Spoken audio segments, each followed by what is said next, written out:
Should I walk or run? Long distance or short duration? Which will burn fat the best? Let me answer your questions on the best exercise in order to keep you lean and healthy.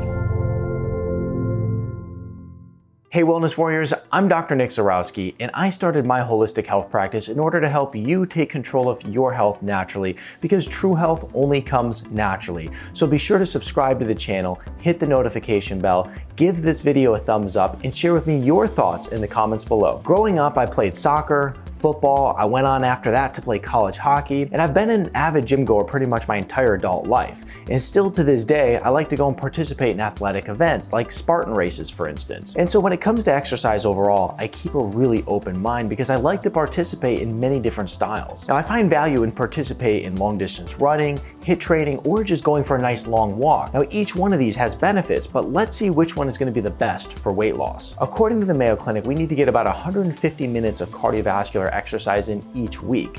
This means that we need to get about 30 minutes a day for 5 days a week. Now, when we look at cardiovascular exercise, it doesn't mean that we're just going for a slow stroll outside, right? We don't want to mistake that with just getting some steps in, but it means that we're actually going for at least a brisk walk where we're getting our heart rate up to around 120 beats per minute. This type of exercise can be sustained for a long period of time and is referred to as aerobic exercise.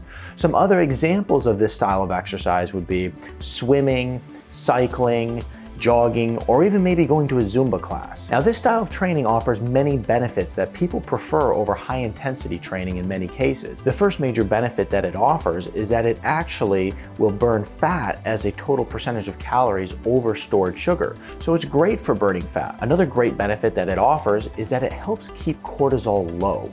And if you're somebody who has a stressed out physiology because you're living a stressed out lifestyle, or maybe you're even suffering from a health condition, then this type of exercise will be a good fit for you. I know a girl who's in her 20s and she was suffering from a health condition.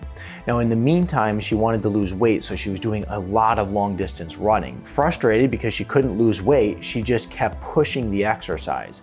I convinced her to take a step back from all the excessive running that she was doing and start doing more walking. And she kind of thought I was a little bit crazy because she's like, there's no way that this could work. But in fact, she actually started losing weight and was able to keep it off much better. Now, coincidentally enough, my wife told me today that she took 2 days off exercising and she was blown away because she lost 3 pounds by taking time off. I hear these stories time and time again.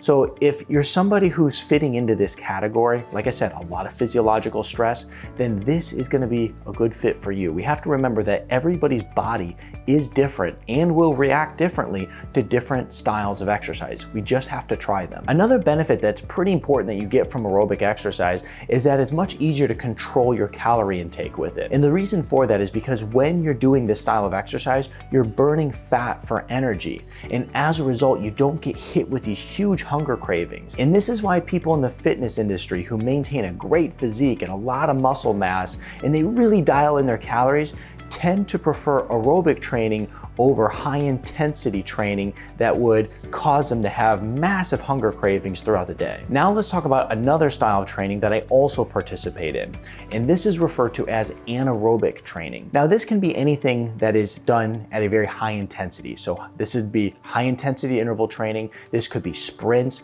This is going to be doing any form of exercise that's done at an intense level that gets your heart rate up to about 150 beats per minute or more, and is done in a short duration of time simply because it cannot be sustained for long periods. Now, anaerobic training will have you burning a lot of calories due to the high demand that your body will require for energy, and fast energy at that. And what makes this style of training so unique is that during the training session, you'll burn stored sugar for energy versus fat.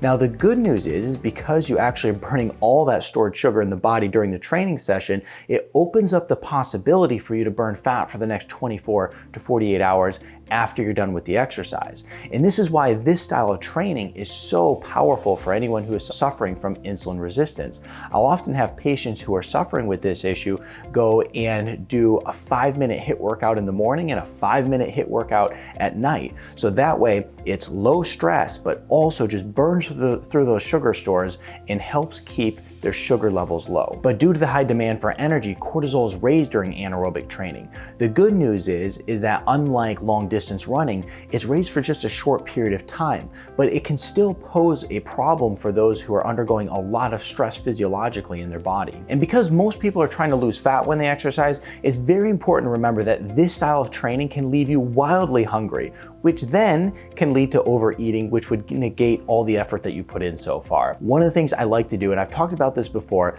in order to combat cravings and fuel your body properly, I like to use essential amino acids post-exercise. It helps in a huge way. I can't push it enough. What I'll do is I'll put a link in the description below to the amino acids that I use. So with all that said, what is one to do? Well, the first thing is it's really important to realize that in order to lose weight, you have to do something every day. The key concept to understand here when it comes to exercise is that everyone is in a different place and everybody has different goals. When I first start working with patients who are overweight, or maybe they're suffering from a health condition, or maybe they've never even exercised before, a 30-minute walk a day is more than enough. And as they progress in their weight loss and they progress in their health transformation, I'll have them increase the intensity a little bit. Maybe it'll be go for a 1-minute jog and then a 1-minute walk and repeat that cycle for 10 minutes in total.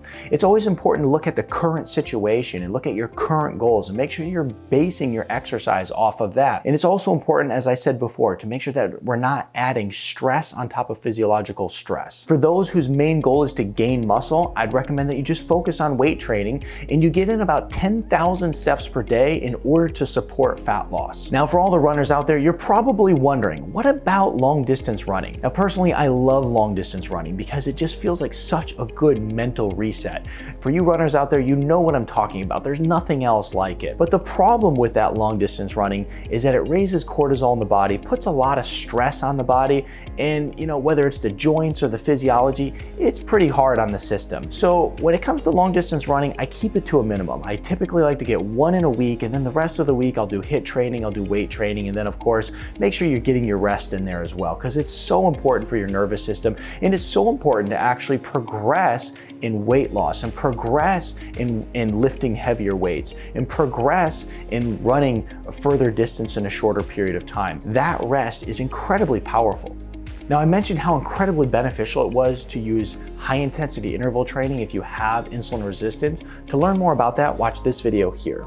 Not only did they decrease insulin levels, but the other thing that happened there is their blood sugar went down. And they also were able to lose weight, and they actually specifically mentioned that they had fat loss.